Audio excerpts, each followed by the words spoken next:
Alright guys, so as all of you guys may have known already, Jump Force will be shutting down their servers on August 24th, 2022. For some reason, people assume that it's gonna be everything that's gonna be shut down, but that's not the case. From what they've put up in the notice on Twitter, it does say that you will still be able to play online PvP, just not ranked. So online technically still gonna be up and running, you're just not gonna be able to play ranked, okay? So, which is fine. I think it'll be cool to do a few matches here and there whenever people feel bored or, you know, whenever you want to revisit the game. That's completely cool. But let me just say this right off the gate. People are confusing two different dates that Bandai put up.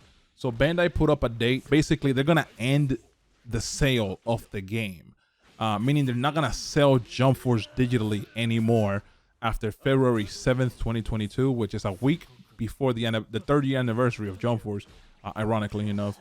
And then on August 24th, the servers are just gonna be completely taken away. You know, so ranked, the leaderboards, the premium shop, anything that has to do with like you doing anything online with the game is gonna be pretty much removed, outside of maybe friendly matches from what the notice entails. So with that being said, look, I really was confident that season 3 was gonna be a thing. I really felt like it was a strong possibility, actually, like to the point where I was confident that it was gonna be announced this year.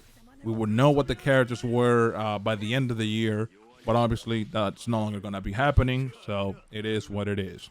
Now, I do feel sad because I wanted a few things changed in the game to make it a little better. For example, the Toguro guard break cheese, the R3, you know, just anything. I honestly, at this point, I would have taken just any update that felt needed that was implemented to the game, would have made it 100 times better in my eyes, you know.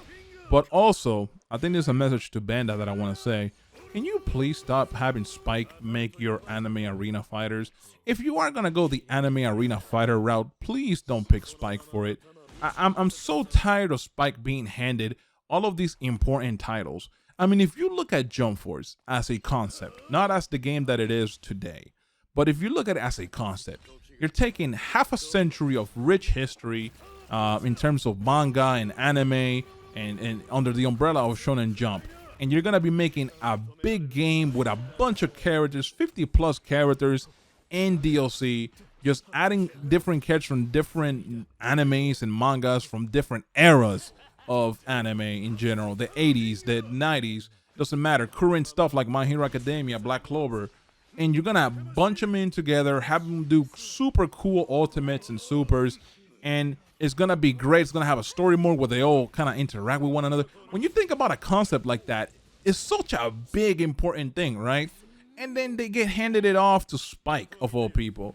And look, I don't really hate Spike. I think Spike is a great developer when it comes to what they're known for, which is their visual novels, you know, Danganronpa, and their other visual novel titles that I can't really mention because honestly, I don't keep track of that.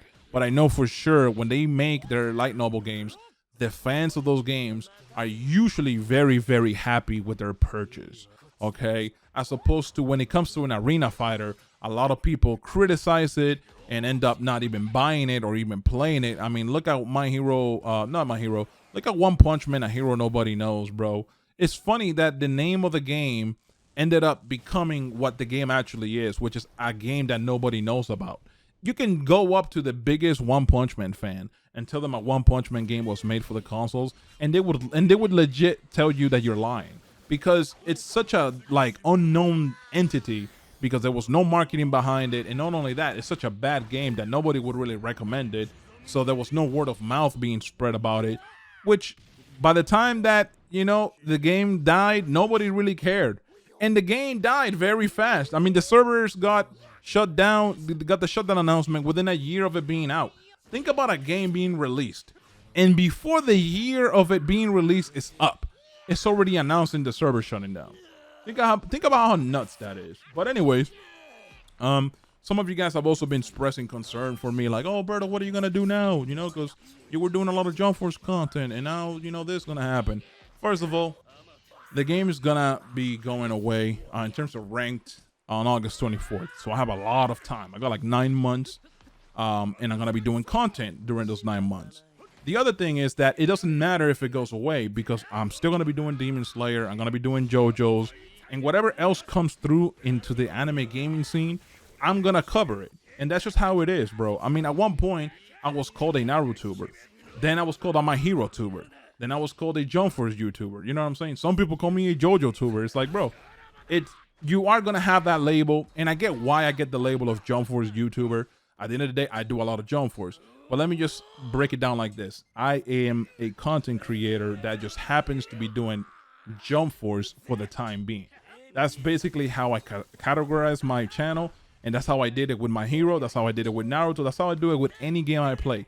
I just happen to be covering this game. I'm not a channel dedicated to that game, okay? I think that's where the difference is, you know, and people might not understand that difference, and that's fine, but just know that that's basically how I see my channel, okay? So I guess to end it off here, I'm super thankful for Jump Force, what it has brought to my channel, what it has brought to me in other ways. For example, not only did the channel grow really nicely, and not only did I get views and I got more sponsorships and I got a lot of opportunities thanks to it, but I can also say I made a lot of good ass friends that I'm gonna be able to keep for a long time, way past Jump Force lifespan. Thanks to Jump Force, I met Stray, I met Savior, I met Wolf, and I met a bunch of other cool ass dudes like AJ, Sober, Itormi, so on and so forth. And I don't want to leave anybody out, but I'm just gonna mention a few names there, and then that's it. But yeah, I met all of those cool people thanks to Jump Force, and I'm okay with the game going away. I truly am. I just wish it would have been handled better, and I hope that Bandai understands that, you know, nowadays, you know, you have companies really looking at the anime gaming scene. I mean, they better strap up and actually, you know, get somebody decent to make their arena fighters. If you're gonna go a different route, like an RPG route, sure, man, get whoever you want. You know what I'm saying? Get whoever you want. But when it comes to an arena fighter, please don't have Spike do it. It's very obvious they don't know how to make a fun, balanced arena fighting game. Okay? Please, for the love of God. Anyways, I hope you guys enjoyed the video. I'm gonna still be doing content on Jump Force until its demise, so don't worry about it. We're all gonna be chilling, okay? You guys take care.